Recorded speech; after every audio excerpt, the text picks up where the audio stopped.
Is what we're doing in Kosovo a war or something else? What advice would you give President Clinton for solving the Kosovo problem? And what's your reaction to a draft-dodging president leading our UN forces in Kosovo, especially pictures of him shaking hands with the troops? Well, first I must tell you that I take most public events and things that occur that I read avidly, I take them rather not seriously. It is nice to see that we're up to that humanitarian bombing again. I used to complain that all we ever bombed were brown people, and now I've had to revise that.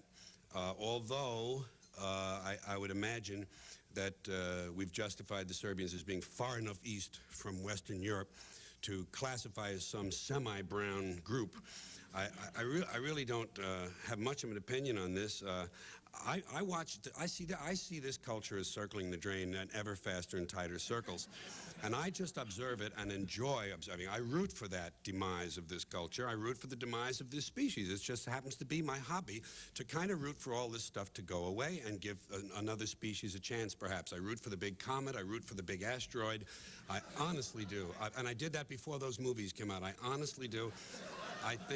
I think we've had a turn. Let someone else have it. It's all it is now is the search for dollars and the search for the things that dollars buy, and there's very little of a core humanity left. It happens. It works on the individual level and on the small scale.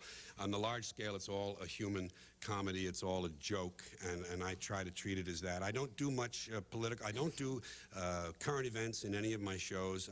I just don't. I think it's trivia. So I kind of roll along and root for everything to go away.